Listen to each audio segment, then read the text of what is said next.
Arrêter le temps, le super pouvoir ultime, celui qui fait rêver depuis toujours. Dans les films, les séries, les jeux vidéo, c'est la capacité la plus convoitée. Appuyez sur pause et figez l'univers entier pendant que vous continuez à vivre, à bouger, à agir. Imaginez les possibilités. Vous pourriez tricher à tous les examens, voler les banques sans être vu, dire exactement les bons mots au bon moment. Le monde devient votre terrain de jeu pendant que tout le reste coincé dans un instant éternel. C'est tentant, non? Mais voici la vérité que personne ne vous dit. Si vous arrêtiez vraiment le temps, vous ne feriez absolument rien de tout ça. En fait, vous seriez instantanément plongé dans un enfer physique dont vous ne pourriez pas vous échapper. Vous deviendriez aveugle, vous seriez incapable de respirer. L'air lui-même se transformerait en un mur solide contre lequel vous vous écraseriez. Et ce serait juste le début de vos problèmes. La physique ne plaisante pas avec ceux qui osent défier ses lois. Alors aujourd'hui, plongeons dans ce qui se passerait réellement si on arrêtait le temps. Et croyez-moi, ce que vous allez découvrir va changer votre façon de voir ce fantasme pour toujours. Mais avant de découvrir pourquoi arrêter le temps transformerait votre vie en cauchemar, abonnez-vous à la chaîne et appuyez sur j'aime. Nous explorons chaque semaine les mystères les plus fascinants de la science et de l'univers, et vous ne voulez pas manquer ce qui arrive. Commençons par une question fondamentale. Qu'est-ce que le temps exactement? Parce que pour comprendre pourquoi on ne peut pas l'arrêter, il faut d'abord savoir ce qu'il est vraiment. Et voilà le problème. Le temps n'est pas du tout ce que vous pensez. Pour la plupart d'entre nous, le temps ressemble à une rivière. Il coule, il avance. Seconde après seconde, minute après minute, le présent devient le passé et le futur arrive sans cesse. C'est l'horloge sur le mur, c'est le calendrier qui tourne ses pages. Nous organisons toute notre existence autour de cette idée. Nous planifions nos journées heure par heure. Nous attendons le week-end. Nous comptons les jours jusqu'aux vacances. Le temps semble être quelque chose d'extérieur, une sorte de décor universel dans lequel nous vivons tous nos vies. Mais les physiciens vous diront quelque chose de très différent.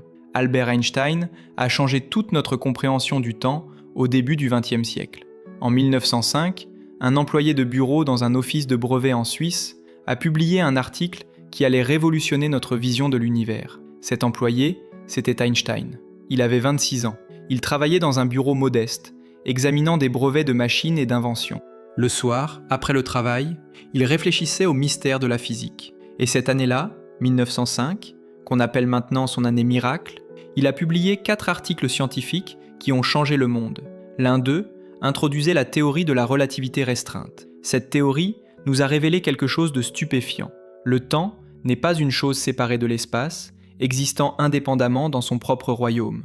Non, il y a l'espace-temps, une seule entité fusionnée où l'espace et le temps sont intimement liés, tissés ensemble dans le même tissu cosmique. Imaginez un tissu élastique géant qui s'étend dans toutes les directions. Ce tissu, c'est l'espace-temps. Ce n'est pas juste une métaphore. C'est vraiment comme ça que les physiciens voient la réalité. Chaque point de ce tissu est un événement, un lieu précis à un moment précis. Votre naissance est un point sur ce tissu. Votre premier jour d'école, votre premier amour, votre écoute de ce texte en ce moment. Chacun de ces moments est un point unique dans l'espace-temps. Et tous ces points ensemble forment ce qu'on appelle votre ligne d'univers. C'est votre trajectoire à travers l'espace-temps, du moment de votre naissance jusqu'à votre dernier souffle. Quand vous bougez dans l'espace, vous vous déplacez sur ce tissu. Vous marchez de votre maison au magasin et votre ligne d'univers trace un chemin sur le tissu de l'espace-temps. Mais vous bougez aussi toujours dans le temps. Même si vous restez parfaitement immobile, assis dans un fauteuil sans bouger un muscle, vous continuez à avancer dans le temps. Votre ligne d'univers continue de progresser, seconde après seconde, vers le futur. Impossible d'échapper à ce mouvement. Vous pouvez choisir de ne pas bouger dans l'espace, mais vous ne pouvez pas choisir de ne pas bouger dans le temps. C'est une autoroute à sens unique, et vous êtes dans une voiture sans frein et sans possibilité de faire demi-tour. Et voici ce qui devient vraiment étrange, ce qui a choqué le monde scientifique quand Einstein l'a proposé pour la première fois. Le temps n'est pas absolu. Il ne s'écoule pas de la même façon partout dans l'univers. Il n'y a pas une grande horloge cosmique universelle qui tic-tac au même rythme pour tous, partout, toujours. Non. Le temps est relatif. Il est élastique. Il dépend de où vous êtes et de la vitesse à laquelle vous vous déplacez. 2 personnes peuvent vivre le même événement et mesurer des durées différentes. Pensez à ça, vraiment. 2 personnes, le même événement, des durées différentes. C'est fou, pourtant c'est vrai. Près d'un objet massif comme une étoile ou un trou noir, le temps ralentit. La gravité intense déforme l'espace-temps. Et dans cette déformation, les horloges tournent plus lentement. Si vous vous teniez à la surface d'une étoile à neutrons, une des choses les plus denses de l'univers, une cuillère à café de sa matière pèserait 1 milliard de tonnes, votre horloge tournerait sensiblement plus lentement que celle d'un ami flottant dans l'espace, loin de toute masse. Vous pourriez passer une journée à la surface de cette étoile, et quand vous reviendriez, des jours se seraient écoulés pour votre ami. Si vous vous déplaciez très vite, proche de la vitesse de la lumière, le temps ralentirait aussi pour vous par rapport à quelqu'un qui reste immobile. C'est la dilatation du temps, un effet prédit par Einstein et confirmé par d'innombrables expériences. Les scientifiques ont fait l'expérience avec des horloges atomiques, les horloges les plus précises jamais créées. Ils ont pris 2 horloges atomiques parfaitement synchronisées. L'une est restée au sol. L'autre a été mise dans un avion qui a fait le tour de la Terre à grande vitesse. Quand l'avion est revenu, les scientifiques ont comparé les 2 horloges. Et devinez quoi ? L'horloge dans l'avion retardait par rapport à celle qui était restée au sol. La différence était minuscule, quelques milliardièmes de seconde, mais elle était là, réelle, mesurable. Exactement comme Einstein l'avait prédit. Le temps est élastique. Vous pouvez l'étirer, le ralentir, le déformer, mais l'arrêter complètement, c'est une toute autre histoire. Pour un physicien, dire que le temps s'arrête n'a même pas de sens. Le mouvement, c'est le changement par rapport au temps. Si le temps s'arrête, rien ne peut changer. Aucun mouvement, aucune pensée, aucune réaction chimique. Même les particules subatomiques qui vibrent dans votre corps cesseraient leur danse éternelle. Le concept d'arrêt du temps se heurte à un mur fondamental de la réalité. C'est une impossibilité logique. Mais restons dans notre expérience de pensée. Imaginons qu'un pouvoir mystérieux vous permette de figer l'univers entier pendant que vous, miraculeusement, continuez d'exister et de vous déplacer. Que se passerait-il réellement ? La première chose qui vous frapperait serait l'obscurité totale, absolue, complète. Vous ne pourriez plus rien voir. Et ce n'est pas parce que les lumières s'éteignent, c'est parce que la lumière elle-même s'est arrêtée, figée en plein vol, comme une photographie invisible. Pour comprendre pourquoi c'est terrifiant, il faut comprendre comment fonctionne la vision. Les photons, ces minuscules particules de lumière, rebondissent sur les objets autour de vous. Une lampe émet des milliards de photons par seconde. Ces photons frappent le mur, rebondissent et voyagent à 300 000 km par seconde. C'est assez rapide pour faire 7 fois et demi le tour de la Terre en une seule seconde. Ces photons entrent dans vos yeux, traversent le cristallin et frappent votre rétine. Là, des cellules spécialisées captent ces photons et les transforment en signaux électriques. Ces signaux voyagent le long de votre nerf optique jusqu'au cerveau qui les transforme en images. C'est comme ça que vous voyez. Mais que se passe-t-il quand le temps s'arrête ? Les photons s'arrêtent aussi, complètement, figés comme des statues invisibles. Tous les photons qui voyageaient vers vos yeux sont maintenant immobiles quelque part dans l'espace. Plus rien n'arrive à vos yeux. Votre rétine ne reçoit aucun signal. Le noir total s'installe instantanément. Mais attendez, pourriez-vous objecter ? Si je bouge, ne pourrais-je pas aller à la rencontre de ces photons figés ? Marcher à travers cette lumière gelée et peut-être percevoir quelque chose ? C'est une bonne question qui mérite réflexion. Réfléchissons-y ensemble très attentivement. Si le temps est vraiment arrêté pour l'univers, ces photons ne sont plus des particules en mouvement, des ondes qui se propagent à travers l'espace. Ce sont maintenant des objets statiques, figés dans l'espace comme des petites billes invisibles suspendues dans l'air, complètement immobiles. Vous ne pourriez pas les absorber avec vos yeux de la même façon qu'une rétine absorbe normalement de la lumière en mouvement qui arrive constamment. C'est comme essayer de voir en marchant à travers un mur fait de peinture gelée. La peinture ne forme pas d'image sur votre rétine juste parce que vous marchez dedans. Elle reste juste de la peinture figée. De la même façon, ces photons figés ne créeraient pas d'image cohérente dans votre cerveau. Et même si par quelque miracle inexplicable, quelques photons parvenaient à entrer dans vos yeux et à frapper votre rétine, il y aurait un autre problème majeur, insurmontable. Pour que votre cerveau traite l'information visuelle que votre rétine lui envoie, des signaux électriques doivent voyager le long de vos nerfs optiques jusqu'au cortex visuel à l'arrière de votre cerveau. Ces signaux ne sont pas instantanés, pas magiques. Ce sont des mouvements d'ions, des particules chargées électriquement, du sodium et du potassium principalement, qui se déplacent à travers les membranes cellulaires de vos neurones. Ces ions entrent et sortent de vos cellules nerveuses, créant des vagues d'activité électrique qui se propagent le long du nerf comme une vague dans un stade. Ce processus prend du temps, quelques millisecondes certes, mais du temps quand même. Mouvement, changement, temps. Si le temps est arrêté pour l'univers, ces signaux ne peuvent pas se propager dans vos nerfs. Votre nerf optique est figé, votre cerveau est figé. Les neurones dans votre cortex visuel ne peuvent pas s'activer, ne peuvent pas traiter l'information. Vous ne pourriez pas penser à ce que vous voyez. Vous ne pourriez pas percevoir consciemment quoi que ce soit. Vous ne pourriez rien ressentir du tout. Mais encore une fois, Pour rendre notre expérience de pensée au moins un peu intéressante et pas complètement déprimante, imaginons que vous êtes miraculeusement, inexplicablement exempt de cette règle. Que vous, et vous seul dans tout l'univers, continuez à fonctionner normalement, à penser, à ressentir, à percevoir, pendant que tout le reste est figé dans un instant éternel qui ne finit jamais.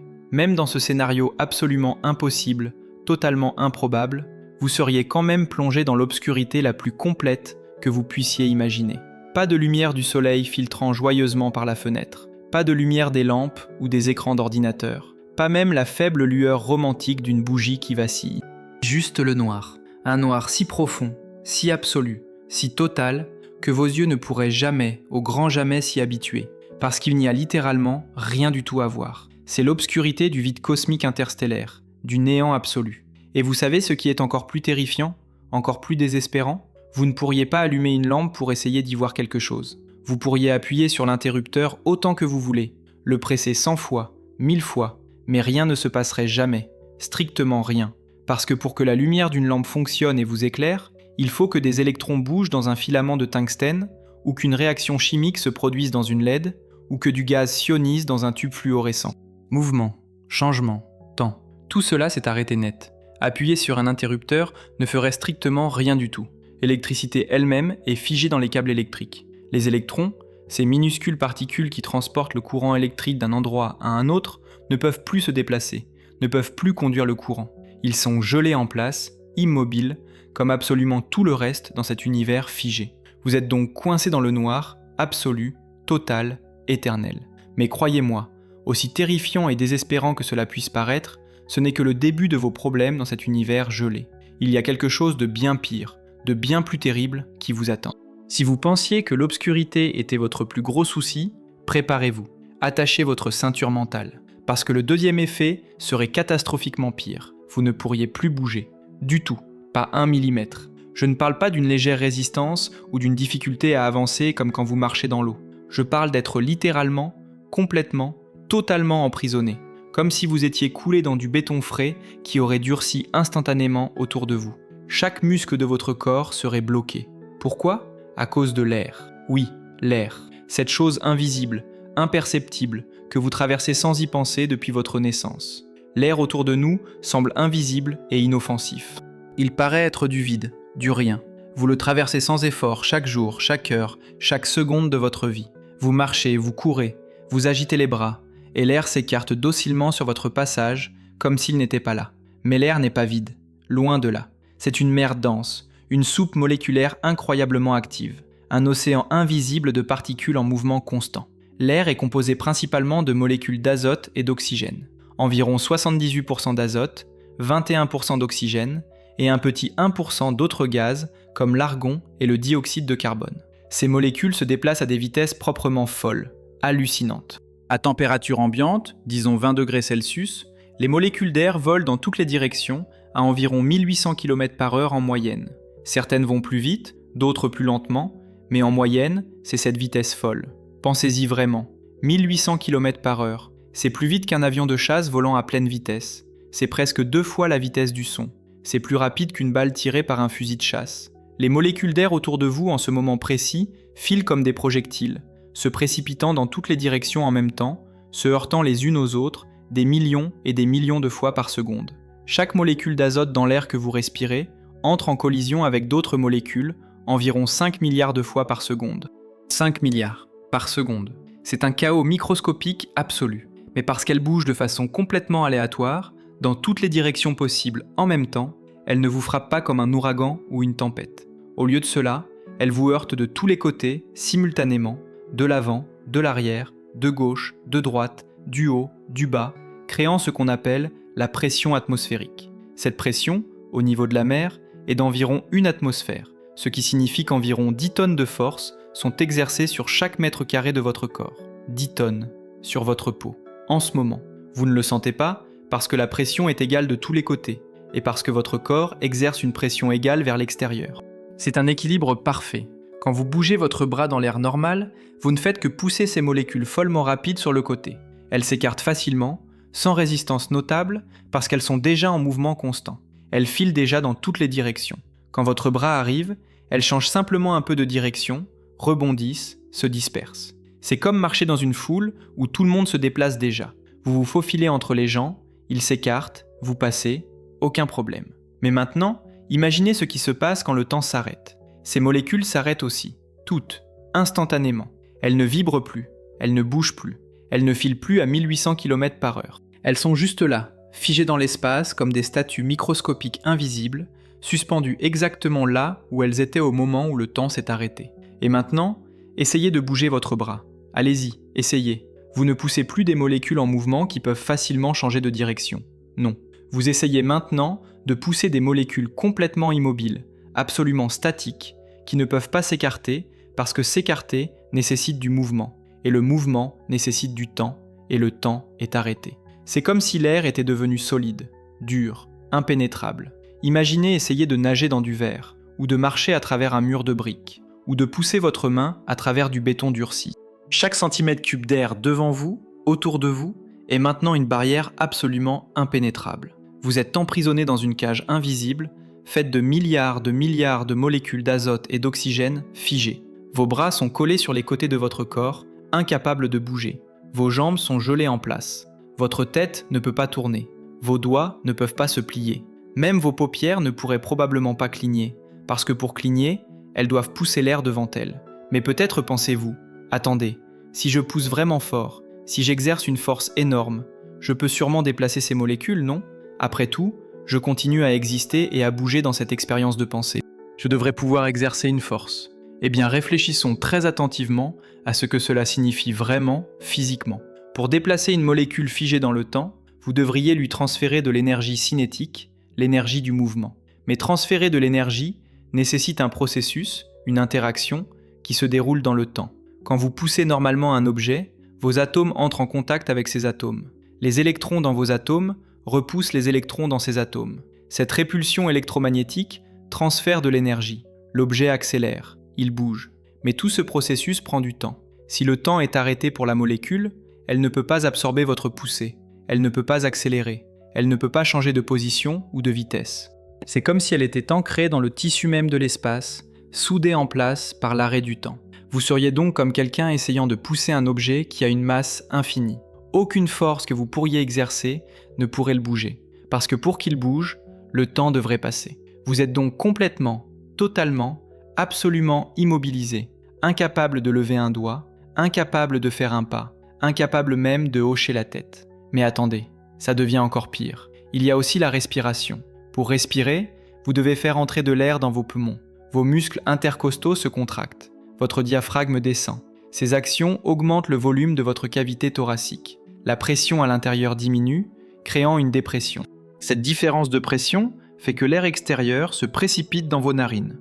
L'air descend votre trachée, se divise en bronches, puis en bronchioles, jusqu'à atteindre les alvéoles. Vous avez environ 300 millions d'alvéoles dans vos poumons. C'est là que l'oxygène traverse les parois minces et entre dans le sang. Les globules rouges capturent l'oxygène et le transportent vers toutes vos cellules. Mais tout ce processus nécessite que les molécules d'air bougent. Si le temps est arrêté, elles ne bougent pas. Vous ne pouvez pas inspirer. Même si vous ouvrez grand la bouche et essayez d'aspirer de toutes vos forces, rien ne se passe. C'est comme essayer de respirer à travers un mur de briques. Et même si vous pouviez forcer l'air dans vos poumons, l'oxygène ne pourrait pas diffuser dans votre sang. La diffusion est un processus de mouvement. Mouvement, temps, arrêté. Vous commenceriez à suffoquer en quelques secondes. Vos cellules, privées d'oxygène, commenceraient à mourir. Votre cerveau serait le premier à souffrir de dommages irréversibles. Vous auriez à peine quelques minutes. Et tout cela, pendant que vous êtes figé dans le noir, incapable de bouger, prisonnier d'un univers gelé. Mais il y a un problème encore plus fondamental. Creusons maintenant le paradoxe fondamental qui se cache au cœur de cette question. Si le temps s'arrête vraiment, complètement, comment pourriez-vous bouger ? Comment pourriez-vous penser ? Comment pourriez-vous même exister en tant qu'être conscient ? Parce que le mouvement lui-même est défini par le temps. Chaque action que vous faites, chaque pensée que vous avez, nécessite que le temps s'écoule. Réfléchissons à cela très profondément. Qu'est-ce que bouger exactement ? Au niveau le plus fondamental, bouger signifie être à un endroit à un moment donné, puis être à un autre endroit à un moment différent. C'est la définition même du mouvement. Position A au temps 1, position B au temps 2. Sans temps, il n'y a pas de moment différent. Il n'y a pas de temps 2 après le temps 1. Il n'y a qu'un seul instant éternel, figé, immuable. Si vous êtes ici maintenant dans cet instant, vous êtes ici pour toujours dans cet instant. Il n'y a pas de ensuite, pas de après, pas de moment suivant. Le concept de suivant nécessite le temps. Votre main ne peut pas passer de devant votre visage à votre côté, parce que ce mouvement nécessite que le temps avance.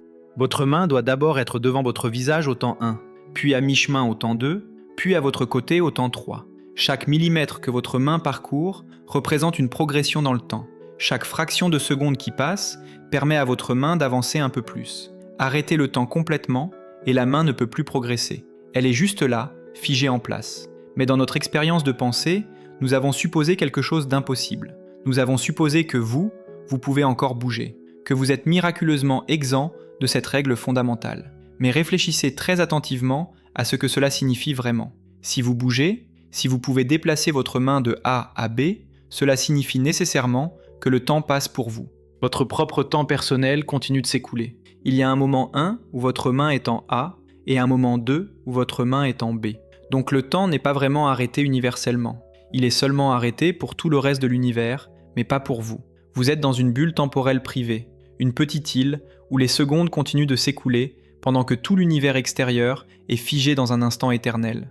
C'est un concept fascinant, et c'est effectivement ce que la plupart des films et des livres de science-fiction imaginent quand ils parlent d'arrêter le temps.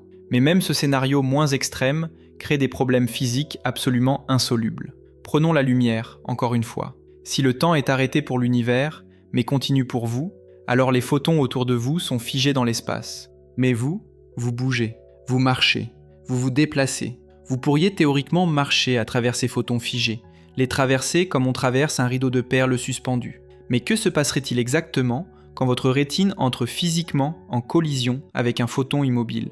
Pour que vous voyiez quelque chose, le photon devrait être absorbé par votre rétine. Il devrait transférer son énergie. Il devrait changer de direction ou cesser d'exister en tant que photon libre. Mais pour que tout cela se produise, le photon doit réagir à votre présence. Il doit interagir avec les molécules de votre rétine. Et cette interaction, cette réaction, nécessite du temps, le temps du photon. Le photon doit passer d'un état à un autre, mais son temps à lui est censé être arrêté. Vous voyez le paradoxe? C'est une contradiction logique insurmontable. Les lois de la physique s'effondrent complètement. Les équations que nous utilisons pour décrire le mouvement, la force, l'énergie, toutes contiennent le temps comme variable. Retirez le temps et les équations n'ont plus de sens. C'est comme diviser par zéro. Le résultat est indéfini, impossible. Nous tombons toujours sur le même problème. Le temps n'est pas quelque chose d'externe que vous pouvez mettre sur pause. Le temps est tissé dans le tissu même de la réalité. Vous ne pouvez pas arrêter le temps sans arrêter l'existence elle-même. Mais nous ne sommes pas encore au fond du problème. Parlons maintenant de température. Parce que si vous vouliez vraiment arrêter le temps dans un sens physique, vous devriez atteindre quelque chose d'impossible, le zéro absolu. La température n'est rien d'autre qu'une mesure de mouvement. Quand quelque chose est chaud, ses atomes et ses molécules bougent rapidement, vibrent intensément. Quand quelque chose est froid, ses mouvements ralentissent. La chaleur, c'est du mouvement. Le froid, c'est l'absence de mouvement. Imaginez une casserole d'eau bouillante sur le feu. Regardez-la bien. Observez-la attentivement. Les bulles montent à la surface, éclatent, libèrent de la vapeur. L'eau frémit, danse, bouillonne. Le liquide roule sur lui-même dans un mouvement constant. Que se passe-t-il vraiment là-dedans, au niveau microscopique? Les molécules d'eau à l'intérieur sont dans un état de chaos frénétique, d'agitation extrême, de folie moléculaire. Elles se précipitent dans tous les sens à des vitesses énormes, se heurtant violemment les unes aux autres, rebondissant, tournoyant, se bousculant. Chaque molécule d'eau a tellement d'énergie qu'elle vibre intensément, tourne sur elle-même, se déplace à grande vitesse. Elles ont tellement d'énergie qu'elles réussissent régulièrement à s'arracher de la surface liquide pour s'échapper dans l'air et devenir de la vapeur, des molécules gazeuses libres. C'est pour ça que l'eau bouillonne et produit de la vapeur qui s'élève au-dessus de la casserole. C'est le mouvement moléculaire porté à son paroxysme, à son maximum. Maintenant, prenez cette même casserole pleine d'eau bouillante, retirez-la du feu, mettez-la au congélateur, fermez la porte, attendez quelques heures. Que se passe-t-il progressivement? La température baisse lentement, mais sûrement. Et à mesure que la température baisse, les molécules d'eau ralentissent leur course folle. Elles perdent de l'énergie, petit à petit, degré par degré. Leur danse frénétique devient plus lente, plus mesurée, plus calme.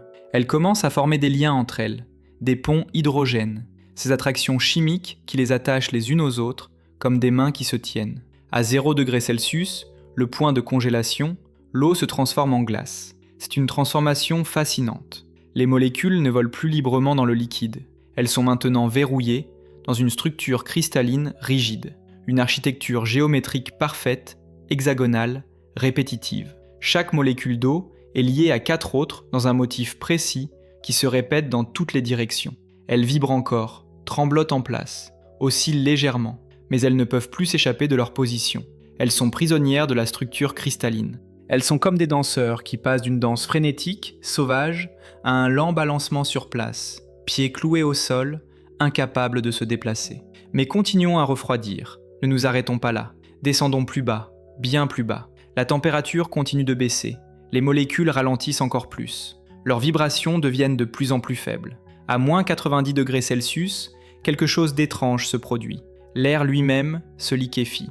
L'azote, qui compose la majeure partie de l'air, devient un liquide bleu pâle, étrangement beau, presque magique. L'oxygène aussi devient liquide.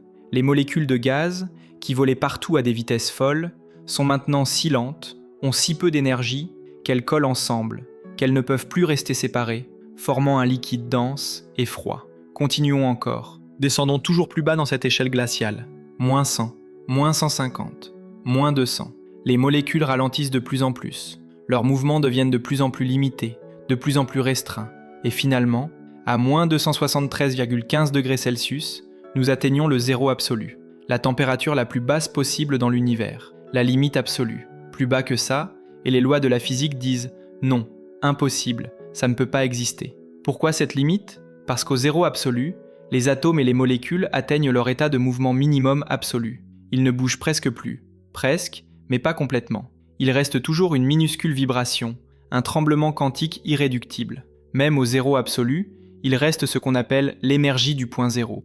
C'est un effet étrange, contre-intuitif de la mécanique quantique, cette branche bizarre de la physique qui décrit le monde à l'échelle atomique. Les particules ne peuvent jamais être complètement immobiles, parfaitement statiques, à cause du principe d'incertitude de Heisenberg. Ce principe dit que vous ne pouvez pas connaître à la fois la position exacte et la vitesse exacte d'une particule. Si une particule était parfaitement immobile, nous connaîtrions exactement sa vitesse, 0. Et si nous connaissions exactement sa vitesse, le principe d'incertitude dit que nous ne pourrions pas du tout connaître sa position. Elle pourrait être n'importe où dans l'univers. C'est impossible. Donc les particules doivent toujours avoir un minimum de mouvement, même au zéro absolu. Mais mettons ce détail quantique fascinant de côté pour un moment. Imaginons, dans notre expérience de pensée, que nous puissions vraiment atteindre un état hypothétique où tout mouvement s'arrête complètement. Pas presque, complètement, totalement, absolument. Que se passerait-il ? L'univers entier deviendrait un cristal géant, une structure figée, un tableau tridimensionnel immobile. Toute la matière dans l'univers se figerait en place. Chaque atome verrouillé dans une position fixe, immuable, éternelle. L'air autour de nous deviendrait aussi solide que de l'acier. Les océans deviendraient des blocs de glace durs comme du diamant.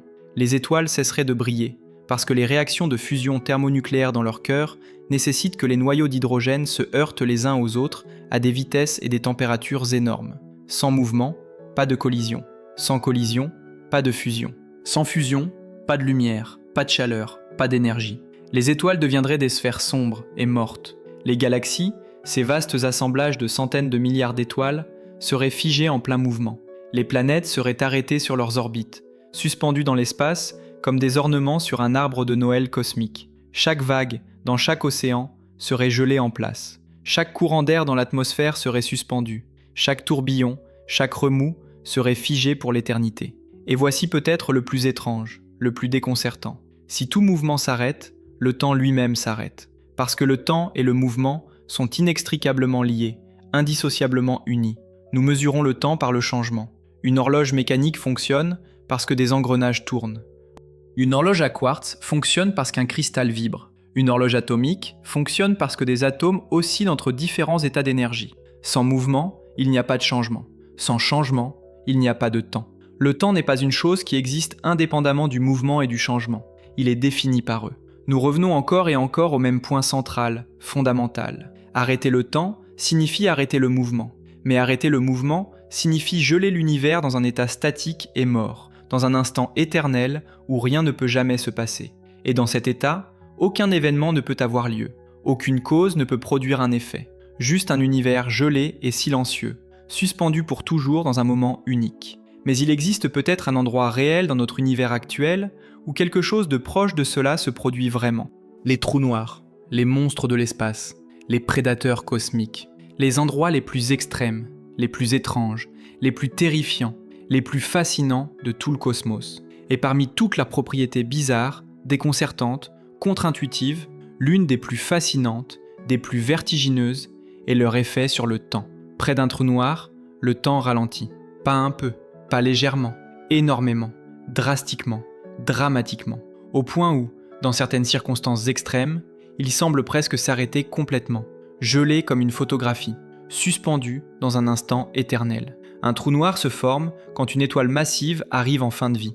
Pas n'importe quelle étoile, pas une petite étoile comme notre Soleil, une étoile gigantesque, monstrueuse, colossale, au moins 10 ou 20 fois plus massive que notre Soleil. Certaines sont 30, 40, 50 fois plus massives.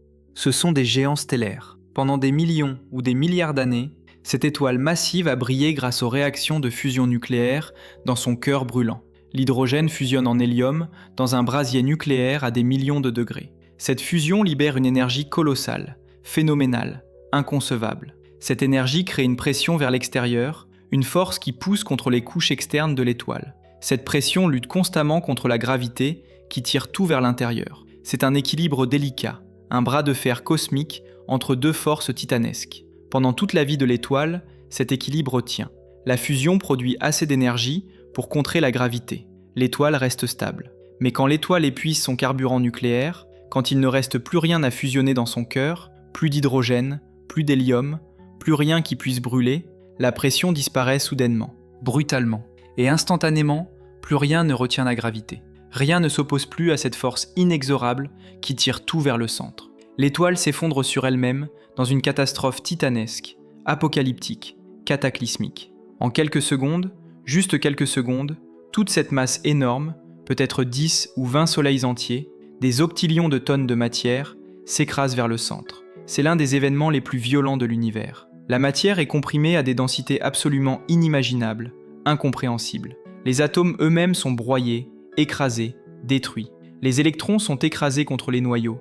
Les neutrons sont compressés les uns contre les autres. Tout se comprime en un point infiniment petit, appelé une singularité. Un point de densité infinie, de courbure infinie de l'espace-temps. Un point où nos lois physiques cessent de fonctionner. La gravité autour de ce point devient si intense que rien ne peut s'en échapper. Même pas la lumière, la chose la plus rapide de l'univers, celle qui voyage à 300 000 km par seconde. C'est pour ça qu'on les appelle des trous noirs. Ils sont noirs parce qu'aucune lumière ne peut s'en échapper pour atteindre nos yeux ou nos télescopes. Ce ne sont pas vraiment des trous au sens où il y aurait un vide, un néant, un tunnel vers nulle part. Ce sont des objets ultra denses, entourés par une frontière invisible qu'on appelle l'horizon des événements. Cette frontière est comme une ligne de démarcation cosmique, une frontière ultime. Franchissez-la et vous ne pourrez jamais revenir. Jamais. Même si vous aviez une fusée capable de voyager à la vitesse de la lumière, même si vous aviez accès à toute l'énergie de l'univers, vous ne pourriez pas vous échapper. Parce qu'à l'intérieur de l'horizon des événements, toutes les directions, littéralement toutes, pointent vers la singularité au centre. L'avant, l'arrière, la gauche, la droite, le haut, le bas. Tous ces mots perdent leur sens habituel. Tout mène inexorablement vers le centre. C'est comme tomber dans un puits dont les parois s'inclinent toutes vers le fond, sauf que ce n'est pas une métaphore. C'est la géométrie réelle de l'espace-temps à l'intérieur d'un trou noir. Maintenant, la gravité fait quelque chose d'absolument extraordinaire au temps. Plus la gravité est forte, plus le temps ralentit. C'est un effet prédit par Einstein et confirmé par toutes nos observations. Près d'un trou noir, cet effet devient extrême, dramatique, presque incroyable. Imaginez que vous envoyez un astronaute courageux, ou peut-être fou, vers un trou noir pour une mission d'observation. Donnons-lui une horloge atomique ultra précise. Vous restez loin du trou noir, en sécurité à des millions de kilomètres de distance, avec votre propre horloge atomique identique. Au début, tout semble normal. Les deux horloges sont parfaitement synchronisées. Elles affichent exactement la même heure. L'astronaute s'éloigne dans sa fusée, s'approchant lentement du monstre cosmique. Au début, vous ne remarquez rien d'inhabituel. Son horloge tourne normalement, une seconde après l'autre. Mais à mesure qu'il s'approche du trou noir, à mesure qu'il pénètre dans les régions où la gravité devient vraiment intense, vous commencez à remarquer quelque chose d'étrange, d'inquiétant. son horloge ralentit. Au début, c'est à peine perceptible, une fraction de seconde de différence. Mais plus il s'approche, plus l'écart grandit. Après 1 heure de votre temps, son horloge indique peut-être 59 minutes. Puis la différence s'accentue de plus en plus. Après 2 heures pour vous, son horloge indique peut-être seulement 1h10. Après un jour, quelques heures. Après une semaine, à peine quelques jours sur son horloge. Quand il atteint l'horizon des événements, son horloge semble s'arrêter complètement. Du moins, c'est ce que vous voyez. Pour lui, dans son propre référentiel, son horloge continue normalement. Il franchit l'horizon sans remarquer quoi que ce soit de spécial. Mais maintenant, il est piégé. Il va tomber vers la singularité. Et les forces de marée, la différence de gravité entre sa tête et ses pieds, deviennent terrifiantes. Il serait étiré comme un élastique. On appelle ça la spaghettification. Il serait étiré en longueur et comprimé en largeur, transformé en un long filament, jusqu'à ce que ses atomes soient déchirés. À la singularité, notre physique actuelle ne fonctionne plus. Les équations prédisent une densité infinie, une courbure infinie. Mais l'infini en physique signale que la théorie a atteint ses limites. Nous avons besoin d'une théorie de la gravité quantique pour vraiment comprendre ce qui se passe là-bas. Peut-être que le temps cesse vraiment d'exister. Peut-être qu'il devient quelque chose d'autre. Nous ne savons pas. Mais les trous noirs sont les endroits les plus proches dans notre univers où le temps semble s'arrêter, au moins du point de vue d'un observateur externe. Ils nous rappellent que le temps n'est pas absolu. Il est flexible, malléable, relatif. Mais même là-bas, le temps ne s'arrête pas vraiment, au sens où nous l'imaginons.